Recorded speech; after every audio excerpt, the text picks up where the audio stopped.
nik eskitzago arteburu naiz, eskio itsason gaude, eta gaur erakutsiko dizuedana da Igartu Beiti baserri dolarea, zertarako erabiltzen zen. Baserri dolareaz ari garenean bi kontzeptu antzematen ditugu, baserria eta dolarea. Nola uztartzen dira bi kontzeptu hauek? Bueno, azken finean familia dolare batean bizi zela, ez? Dimentsioak izugarriak dira. Garai hartako baserri espazio guztia hartzen du, gehien bat ganbaran, eta orduan horrek erakusten du sagardoak eta sagarrak ze garrantzia zuten garai hartan, eta azkenean familia makina horren inguruan bizi zen eta horretaz bizi zen. Halako baserri dolare batek ekoizpen handia ordezkatzen du. Ingurunean ze eskaria zegoen sagardo aldetik, eta ze bizimoduari erantzuten zion sagardo horrek. Sagarrazko izugarri zegoen, guk uste dugu hemen Igartu Beitira etorriko zirela inguruko baserriek sagardoa egitera, gero beraiek ere kontsumitzeko, edaten zuten kantitate asko, urik ere ez zuten edaten, kontutan izan behar dugu animaliek ere toki beretik edatzen zutela, putzuetatik, eta horrek zuen arriskuagatik, sagardo asko edaten zuten, eta gehien bat ere guk gaur egun edaria ulertzen dugun bezala, garai hartan gehiago elikagai bezala ulertzen zutela, uste dugu.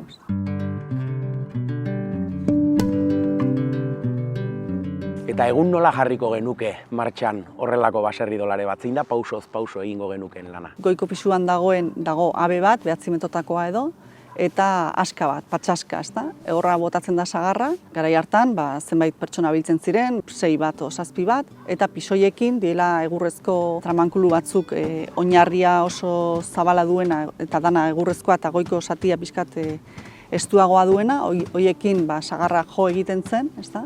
Eta hortik omen datorrez, sagarra jotzetik kirikoketa eta musika erritmoak eta txalaparta.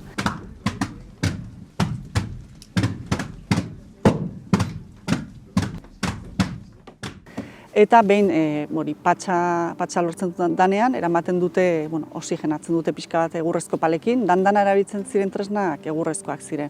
Eramaten zuten abearen azpira, eta gero patxaren gainean joaten ziren egiten egur piramide bat, ohol desberdinekin. Lehenengo patxolak ipintzen zituzten, gero giltzak direla lodixeagoak, bai horizontalean eta vertikalean, eta behin betik bi pertsonek mugitzen zutenean, abeak bera jetzi zezakeen, eta orduan bere pisuarekin jetzi eta sagarra prentsatu egiten zen. Beruntz dator, zulo batekin eta kuilura erotzen zen sagarzukua. Eta gero behin sagarzukua edukitzen zutenean, kupeletan sartu, eta bi fermentazio prozesu egiten zituzten. Lehendabizikoa kupelak itxi gabe, ateratzen da aparra eta zikinkeria, ezta? Eta gero bigarren prozesu batean itxi, eta sagardoa ikutzen zuten urte osoan edateko.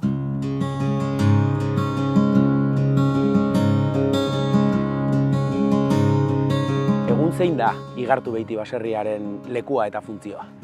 Gaur egun baserri museo bat da. Orduan saiatzen gera erakusten baserriak nola sortu ziren, ze bilakaera izan duten, eta azkenean ondare bat da, eta erakusten duena da garai batean nola bizi ziren, orduan alde horretatik oso esanguratsua da.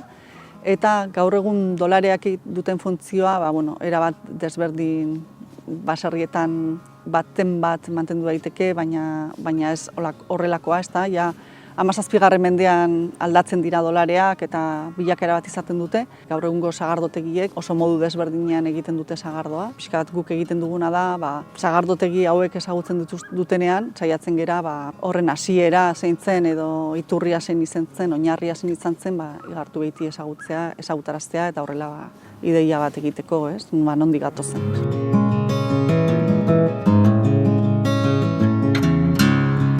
Baserri baten egurraren indarraz eta pisoiaren kolpe latzaz zukutu ditugu gure sagastietako sagarrak. Herria elikatuz, sagardo fresko eta goxoarekin. Eutsi herriari eta lotu lurrari.